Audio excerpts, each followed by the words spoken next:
Therefore, Yamama Transi,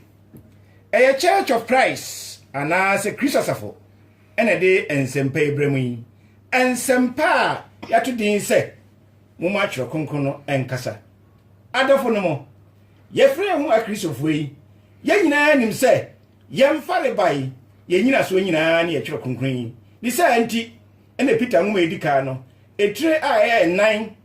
You move to Bakun Cassachere and say, Sebasi ya ka Onyankopon asem na e wo se ye kan se de Onyankopon asem sitie the basi yesu ye Onyankopon so a ya soma sa ahode a oni Onyankopon ne de ama na nmunyam no aye ne dia da isa antine ye betwa ye nkyire a efa eye twere kunkunyi ho na da se de tae no ene wo ni apo Onyako ha sa so na wo ni bright mensa ene oni akoto eka me oti akenten ho na ansa na yebefre adwumadi asi yebesre ne apa Onyako na wadi anim onya mpaebo yi mu adofo no mai mompae yeda oso hine Nyankopon ene de nso yeda wase obatampa yeyiwa ye ekanfo ehye odin konkron no elunyam esan se wa ma bibia ewie peye amayen wabra wa na wotwe asan akọ apro abetu ye bio yade wase ewoda wadom ene omobro hu ene wunhyira wona mewurade Yesu so ede mayen ye de yeso imebo nse japa kosora fa yesinto ene yemna to ina eche yen se na be ye abai na betumi afata ewenim ene de nso ama hu kwan se ye ne adofo no emeche wonsam ejapa wei ene yetu adwen ene kuma nyinara ahya wonsa anadwobo yi se ejapa obesese ni na ama wonsam abebe ye nchen obatampa nke yentie ayetiefo andada ye kade biara da nemom yetie egu akomapemu na anamom biara etisa yetu wo so ya yetumi etu na nkwaje a obodin edefra nso daati ensa akabi sara so ana disana da yeta ye de okosama so hwa wonsa obatampa bafa ni pedo ina isi nchen na fa wonsam kuto edua ne mu amane fa na dwen enka bibi nemo de befina no bebia ya wonsam kuto na wie no inonyam aye wodia ye mpa ebo no tia won se abra ye fi ase fi ye fi ase e wasundwe mu ye wie so a wo die wie e wasundwe mu ye dinda ase a enikabia amawo ye de wase da wutie ye adikopa Yesu Kristo din munte amen amen we are here for see the ka kire mu no Edmond Church of Christ o London first year mu ene de enkyerechiri ebremu ne de dapno so ne se adentikura na wo se yesua chirokunkun we asembia asembise bia emudo yie pa ye be ma chirokunkun akasa yenhwe ye agyi ade ehia ma agya bia ne se obohu se ne ba owapomoden agya ne na bia soso no ya na omupese omumma enyini wo honam mu ene honhum yie pa de se bas akoda we o ne se wo nyini a ne je se enoma enkoyie na bibi etechema se bas abofra woda so gina ne dada mu a ne je se ohia aduane pa a ese wodie a be ma na enyini ne basa no a awufi ofa kwan bia so se ohwema omobai onyini fefefe mu na awufo bia no se yeba entia poso a yeba modin se yeba pe aduro a abofre wonom a ne ho beto no apomodin eye onipa nkwa a eye di nyina ne esombo o abrabo mu saa se na wohwemu a etie ema yen akristofuo yi ewo se yehu se ye ohunhum ahoden na ye ohunhum ahoden na ehia se ye fa chirokunkun ede ye aduane nukwase mnie enipa bia wo hya brabase a ne yehu ni se ohia nufusuo ene ya de a onipa bia oba wiase a ema wunyini ɛkɔ wanimu ne sa enti Hebrew fo ngoma no etire enum yimu dumienu ɛkɔsi dunan no oka asɛm bi wɔ hɔ a ɛkyerɛ nifusuo sɛ de esi enyini efiri nifusuo mu ɛkɔ aduane emu odin mu yɛn kan kyerɛkyerɛ mu uma kyerɛ no ɛnkasa ɛfa saa dienti a ɛwosi esua yɛkyerɛ kunkunni Hebrews chapter 5 verse 12 to 14 yɛnti onyankopɔn asɛm na branka ɛsɛ sɛ mo yɛ kyerɛkyerɛfo no ɛhia mo bio sɛ ɔkyerɛkyerɛ mo onyankopɔn asɛm emu mfitiase sɛm na ma yɛ sɛ wɔn a ɛhia wɔn nufusuo na anya aduane a ɛyɛ den na obiara onum nufusuo no nhunu tene asɛm no mu sa na ɔyɛ akɔkɔa na aduane a den ɛno fata wɔn a wanyini ɛnam daadaa ade yɛ nti wɔn adwen mu tumi akɔkɔa wɔ papa ɛne bɔne emu enyiyi ho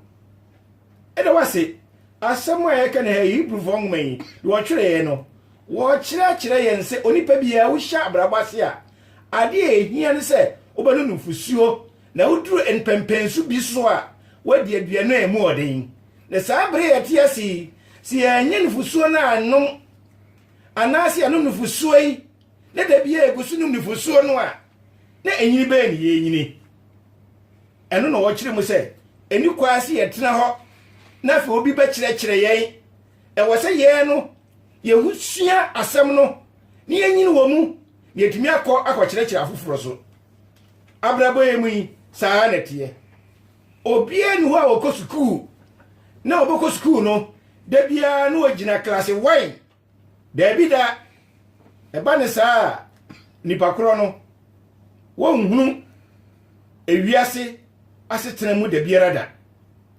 adeɛ a ehia ɛma yɛn ne sɛ ɛsi esua ɛtwerɛ kunkurin na no no ɛma me yakɔ yanim abɔfra ɛwɔ hɔ yi ohia nufusuo no nufusuo no ama na nyini na wonyini a saa nufusuo no ama ne kakɔ nanim na wakodi aduane emu ɔden ne sɛ abɔfra yi ntimi num nufusuo yi na abɔfra no wɔyare ɛmɔfra yi bi wɔ hɔ no mu a sɛ yɛano nufusuo yi a na kyerɛ sɛ ne yɛbɛto hɔ no bi ne sɛ kwahyeakɔ na ɛbɛyɛ wɔ akristofoɔ saa so ne yɛn so yɛampa asɛm no akyira kwan yɛampa asɛm nufusuo anom anyini wɔ mu ankɔ ne mpɛmpɛn so a saa na teɛ dadaa yɛ ne yɛtaa yɛ mfoni wɔ TV so yɛhwɛ a ɛtumi sɛ baabi ɛkɔm ɛne akokokua asisie no mfoni atwa brɛ sɛ nipa wɔ hɔ no de wɔn mo afonfon ade ntira san sɛ ɔmo nya nnuane ni ɛnam akon ne ɛkɔm a asi wɔn ti saa no ma yɛhu ne TV so yi ɛkyerɛ sɛ saa nipa no ɔmo ni apɔmuden wɔn ho nam nyinaa no akanka sɛ wɔhia aduane a obedie so wɔhia aduane ani a menua no ɔyare saa na teɛ ɛma me no mmienu nɛ saa mfoni yɛhu yi a ebinom nsa adane praeɛ wɔ mo ho ebinom wotumu sɛ ɔmo bo nyinaa adane nkrampan ɛnkasa wɔ ɔmo bo nyinaa yie gu hɔ saa no mai ɛkyerɛ me no mmienu sɛ yɛn so yɛnsua onyankopɔn asɛm no a saa na honam mu no honhom no so yɛteɛ saa nti Peter ka asɛm bi 1 Peter chapter 2 verse 2 no wɔkyerɛ yɛn sɛ ɛwɔ sɛ wɔwo yɛn wɔ asɛm no fusuo no mu na asɛm no fusuo no ɛbɛboa yɛn ama yɛafa asɛmpa na emu ɔden no so akakwa ni mu yɛnya kyinyi nti no yɛnkenka 1 Peter chapter 2 verse 2 no so ne yɛntie awokenka sɛ na mompɛ asɛm no nufusuo kronkron sɛ nkɔkɔɔ a wɔwɔ wɔn sesei na manyini ɛwɔ mu akɔ nkwagye mu saa wei ɛkyerɛ yɛ sɛ Bible no ɛmfaso a wɔ mu ne sɛ ɛwɔ sɛ yɛmie ne yɛsua ne yɛkra no ɛnya aduane pa di wɔnya pomuden ɛno na ɛbɛboa yɛn na bio Hosea ka nsɛm bi Hosea chapter 4 verse 6 wɔsi deɛ wɔnsua ɛyɛ twerɛ konkrin no na wɔne nimdeɛ wani a wansua twerɛ kronkron no ohia nimdeɛ na basa no a ɔsɛyɛ mu na de yɛbɛkɔ enti James Yesu Kristo nua a ɔne tena fie baako oni firi maame korɔ no okay o James chapter 1 verse 22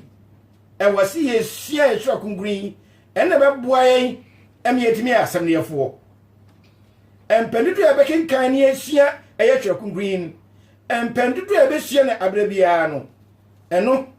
ɛna ma yɛhunu ɛnkɔso yɛbɛnya kae sɛ twerɛ kronkron ɛna ma akristofoɔ yɛkɔ ɛyɛ nukura mu ɛna me yɛnya hotɔ ɛna me yɛnya ntiaseɛ ɛna me yɛni bue ɛno ɛmo na yie firi esum mu ɛno mo na yie firi bɔne ho ɛno mo na kyekyere yɛn werɛ ɛno mo na ma yɛ daa ni daa soɔ ɛnkwagye a yɛhwehwɛ no menua wotie me sɛ basi yɛn sua twerɛ kronkron yi a ɛnea a ɛbɛha yɛ bio no sɛ ɛbɛma mpaapaa mu abayɛ mu sɛdeɛ wɔatwerɛ no 1 Corinthians chapter 11 verse 19 so wɔka ɛbɛma obi aka n'adwen ɛberɛ a Korintifoɔ yi wɔhyia mu sɛ kɔ Awurade adidie no ɛnam sɛ wɔamfa nimdeɛ wɔamfa twerɛ kronkron no anyɛ adwuma no afei wɔkɔ Awurade adidie no sɛdeɛ wɔpɛ biara menua nyɛ saa ɛna twerɛ kronkron no kasa kyerɛ yɛ muma twerɛ kronkron no ɛnyɛ yɛ aduane na asomafoɔ no wɔkaeɛ sɛ twerɛ kronkron no ɛna ka wɔn bom twerɛ kronkron no ɛna ma wɔn hunu deɛ ɔmo Nyankopɔn ɛyɛ sɛ ɔmo yɛ ne sɛ nti mom yɛnhwɛ na twerɛ kronkron no ɛnyɛ de suadeɛ kɛseɛ ma yɛn mom yɛnhu sɛ si yɛfa twerɛ kronkron no esua a Kristofoɔ ne ɛbɛyɛ ma yɛ kɛseɛ ne sɛ yɛhia dɔkta biara na ɔbɛka kyerɛ yɛn sɛ yɛnyini nkɔ ɛyɛ honhom mu Akristofoɔ ɛsɛ yɛte aseɛ ne yɛhu sɛ yɛn mma koraa awo no twerɛ no kasa fa nkɔ ɛkwan a yɛmfa wɔn mfa soɔ ɛni sɛ nti mɛmɛ yɛkenkan Ephesians chapter 6 verse 4 no ne yɛhwɛ esu bi a ɛsɛ yɛma ne yɛne wɔn tena yɛntie Onyankopɔn asɛm na agyanom monhyɛ mo ba abufuo saa na ma monyɛn wɔn saa ɛwɔ Awurade kasa kyerɛ saa nyansakyerɛ mu ɛna wase wei no ɛkyerɛ yɛn sɛ nkwadaa no ɛwɔ se yɛkyerɛkyerɛ wɔn mo na emu no yɛnhyew abufuo ama nkwadaa no nkɔfa suban foforɔ bi ɛnto wɔn so ɛnkyerɛkyerɛ yi ɛkyerɛ wɔn daakye ɛnkyerɛkyerɛ yi ɛbɛma abrabɔ ɛsoronko ɛnkyerɛkyerɛ yi ɛbɛma wate wo agya ne ɛna no wase na ɛnkyerɛkyerɛ yi ɛna wɔn de bɛbɔ wɔn bra twerɛ kronkron ɛyɛ adeɛ ehia yie paa isa nti ɛna twerɛ ne di ne ho adanseɛ abrɛ nyinaa yɛkenkan Hebrewfoɔ nwoma no ɛtiredu Hebrews chapter 10 verse 24 to 25 no wɔse bu nyaa mu nhyiamu deɛ da sɛ de binom nyanyɛɛ no na emu no ɛbrɛ no bɛn no ɛwɔ si yɛhyia mu deɛ ne yɛkɔyɛ yɛkɔsua twerɛ kronkron no akasa kyerɛkyerɛ yɛn ho yɛn ho mumiyɛntu yɛn ho fo abrɛ nyinaa wɔ twerɛ kronkron yi mu twerɛ kronkron no ɛne yɛde yɛn ho to so a ɛyɛ aduane twerɛ kronkron no ne yɛde yɛn ho to so a ɛme yɛn ho yɛ Nyankopɔn mumiyɛnka hu sɛ yɛamfa twerɛ kronkron yi a yɛnim die ɛnkɔ baabiara na mumiyɛnkae sɛ mumiyɛnyɛ yɛn ho sɛ Israelfoɔ yi a wɔtwe wɔn ho firi Onyankopɔn asɛm ho wɔtwe wɔn ho firi ahyɛdeɛ a Onyankopɔn ɛde maa wɔn no ɛdeɛ na to wɔn mu wɔn mo kɔ nkoasom mu ne sɛ nti na 1 Corinthians chapter 10 verse 5 and 12 no ɔkasa ɛkyerɛ wɔn sɛ wɔatwerɛ to hɔ sɛ meyɛnyɛ sɛ yɛn ho sɛ Israelfoɔ no sɛ wɔne deɛ obu Onyankopɔn asɛm animtia na ɔsɛefoɔ no bɛsɛe wɔn no enti deɛ ɛne sɛ ogyina hɔ no ɔnhwɛ yie na wɔahwɛ ase moma yɛnyɛ yɛn ho sɛ Kristofoɔ ne yɛbɛyɛ ho Kristofoɔ a ne nyinaa gyina nsɛmpa yi so yɛtwerɛ kronkron yɛ kita yi no sɛ yɛbisa yɛn ho sɛ ɛdeɛ nti koraa na yɛsi yɛsua twerɛ kronkron no a ɛfiri Matthew ɛkɔsi Revelation ekasa kire yen se be bia u bia e kire wo ni enti e so ohua chokonkro no. Matthew chapter 28 verse 20 no ekasa kire yen osi awose yesua chokonkro se de ebetimi akwa kire afoforo. Mark chapter 1 verse 17 se yen sua chokonkro no a de na betu yen yentimi nya onipa yifo. Luke chapter 24 verse 27. Luke chapter 24 verse 32 no eso ka kire se e wosi esua chokonkro no adentira e wose yehu se Kristo won so ama emfato ho wo se e wosi esua. John chapter 17 verse 17 no eno so kire se e wosi esua chokonkro no san se eno na ye no kure eno na tie ho. Acts chapter 7 verse 11 no ekasa kire yen o kan trodo nempo yenhwe Acts chapter 17 mo ene esisudua pa yie. Acts chapter 17 verse 11 no wasi esua chokonkrin sense adikanfo no eno no mo hwehwe emu hu se ne ewo twenum nyina no no kore. Okay, in Romans chapter 15 verse 4 no wasi twere no watwere to wase wase menu mienu yesua na abrebia. Okay, in 1 Corinthians chapter 3 verse 11 no so wase yesua chokonkro no adentira sanse fapin fufuro bia no ebetimi ato akade Kristo ato no ho. Yakinkan 2 Corinthians chapter 3 verse 5 no wase yesua chokonkro no adentira eno na fata se ye apam fufuro mu asomfo. Galatians chapter 3 verse 24 oka kire wasi esua chokonkro no adentira eno na kire yen se apam dada no hoyi wenfo a de ba Kristo nkyɛn ne aba Kristo nkyɛn die na yesi ehu se ye wa yaje nkwa. Ephesians chapter 4 verse 5 eno so kasa kire yen se ye wo Nyankopɔn ba ku o ye wo gidie ba ku o ye wo subo so ba ku. Philippians chapter 4 verse 8 wasi afa edi ebio enoma ho tie enoma edimu enoma eye nokure enoma eye kronkron ne se bibi kura wo ha chen we a ne ensense ye besua chokonkron no.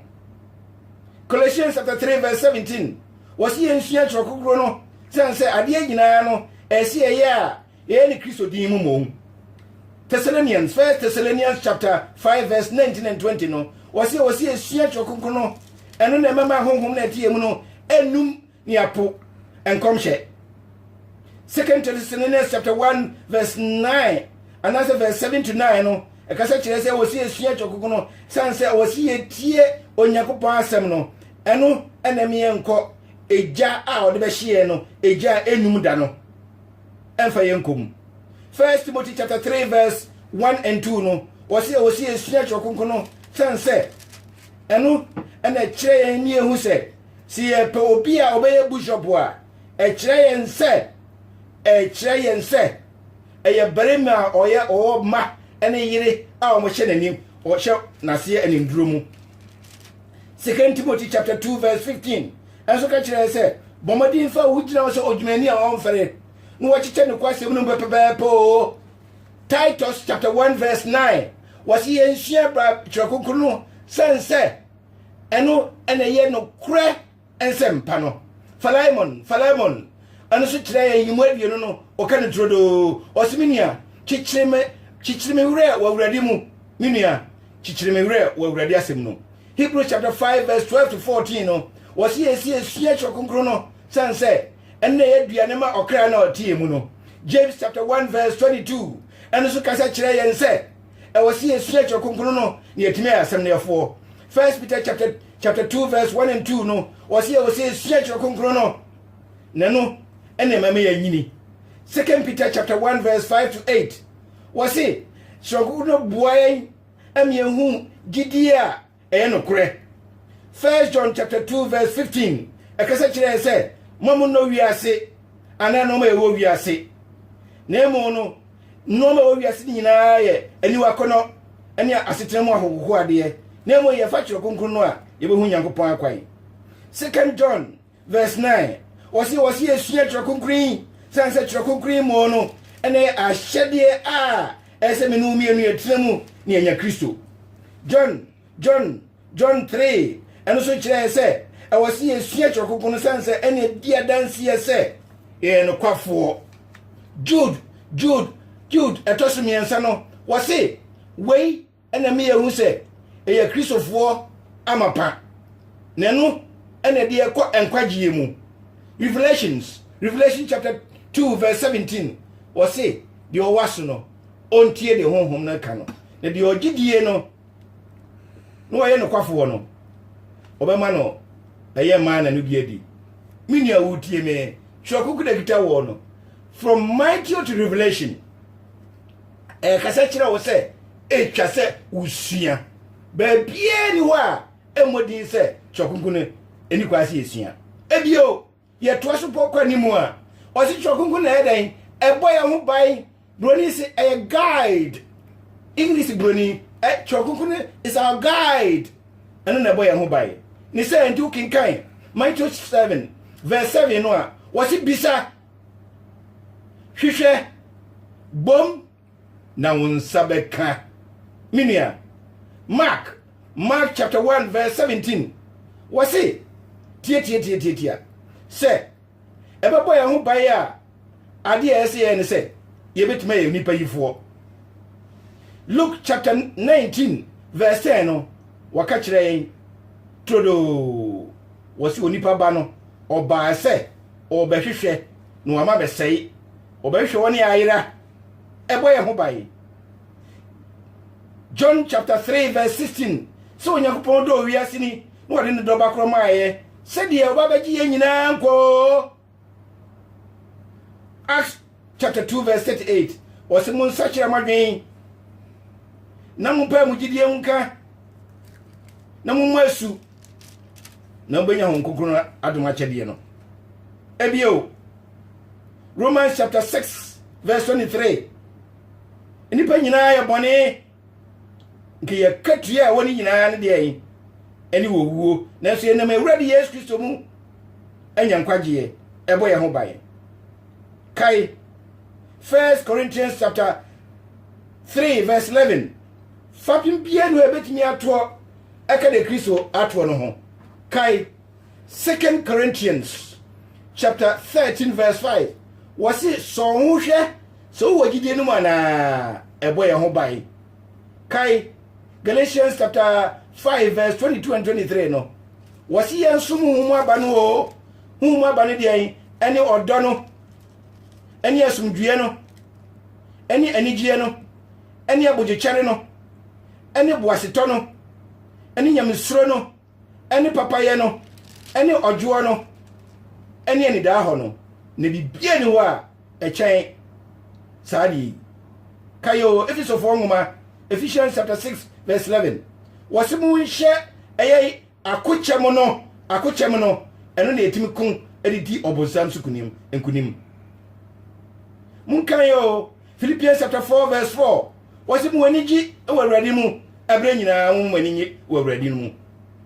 ebo ye ho bai kayo. Colossians 4 nwoma no etremiensa Colossians chapter 2 chapter 3 mo verse 2 no wei eni ade a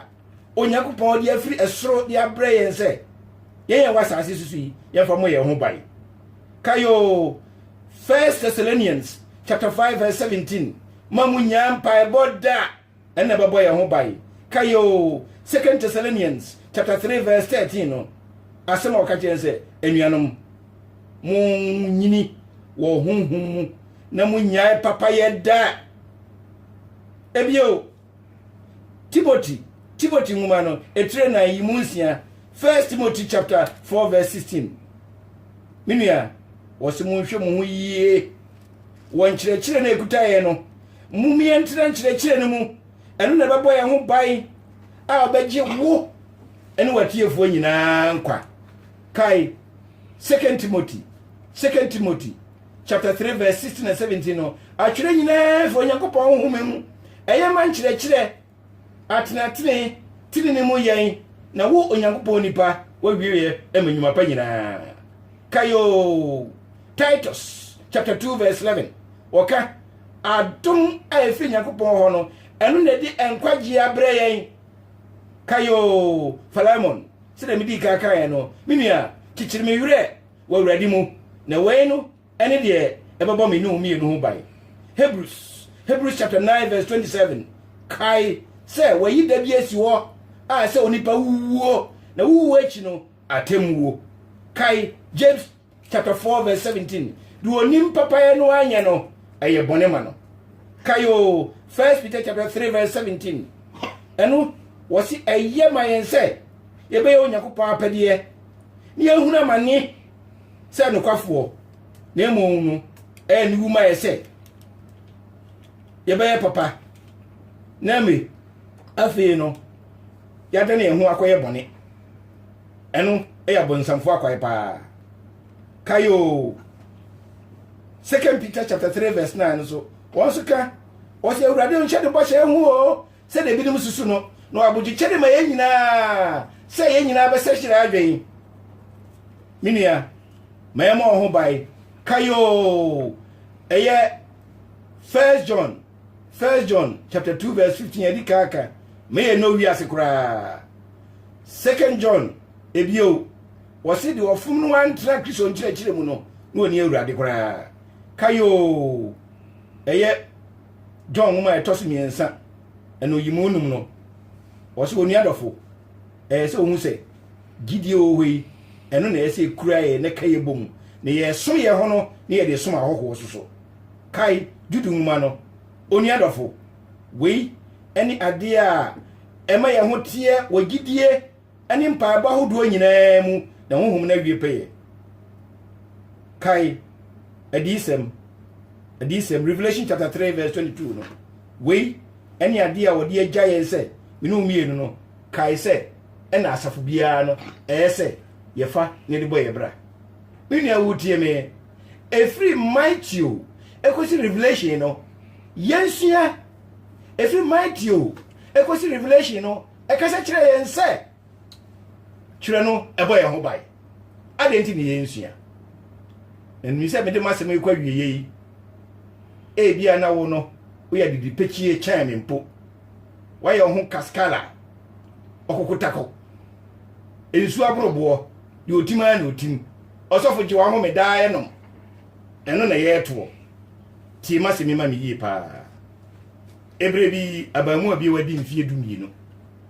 yɛ baa ne sɛ ebisa ne sɛ wonyini a abrabɔ bɛɛ no ɔpɛ sɛ ɔfa mu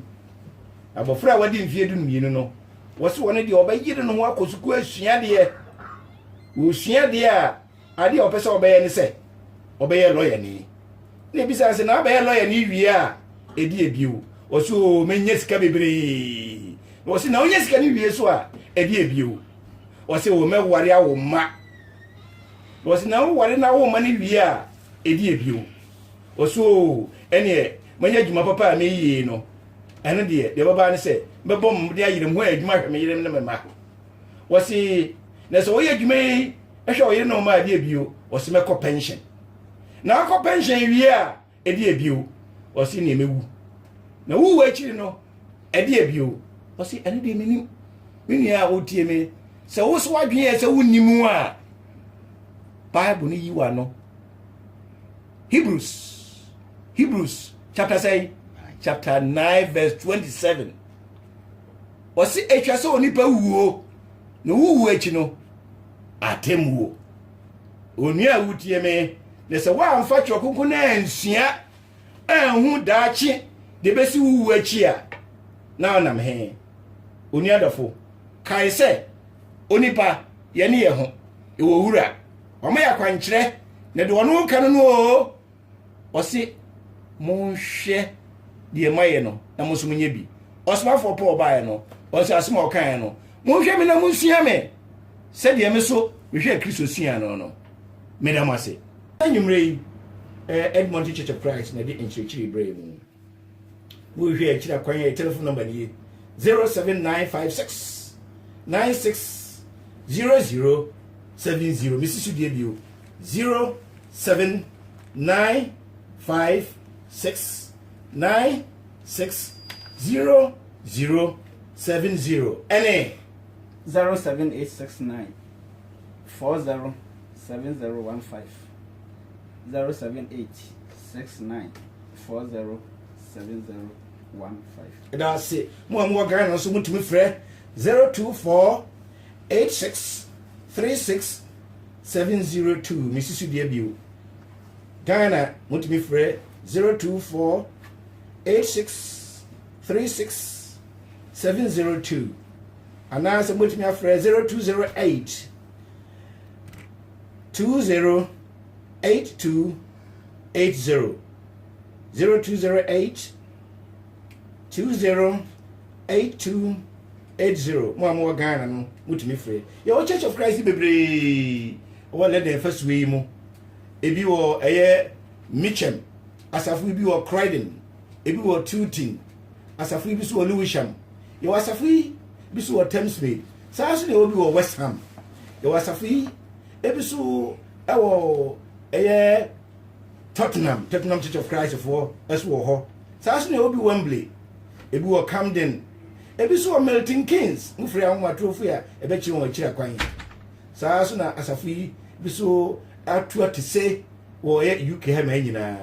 anwumre yi Nottingham fo tie yen Manchester fo so tie yen Leicester fo so tie yen Telford fo so tie Birmingham Coventry nyina asafu bi wo ho mufre ya Sheffield fo so aya aso ebe chi wo nyina akira kwan saa so na safi atu atise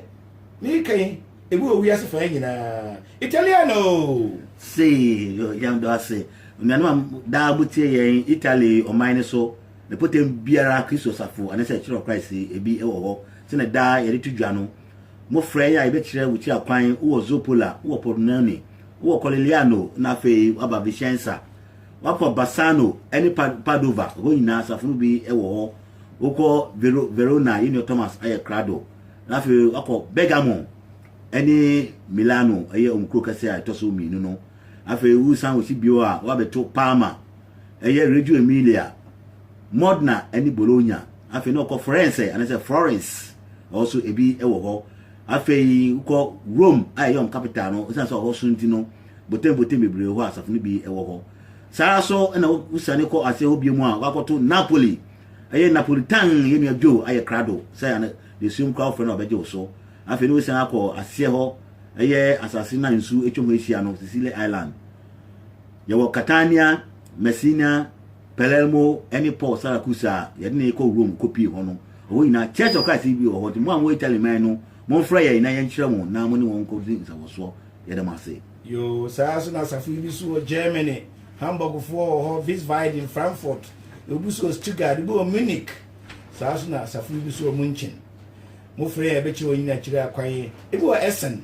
afi so mo amwo Amsterdam Bama asafi bi obi wo France saa so de bi wo USA New Jersey mo frɛ ebe chi wo mo telephone kura New Jersey phone number ni 001 973 204 9223 USA New Jersey you see one number nesu bio 001 973 204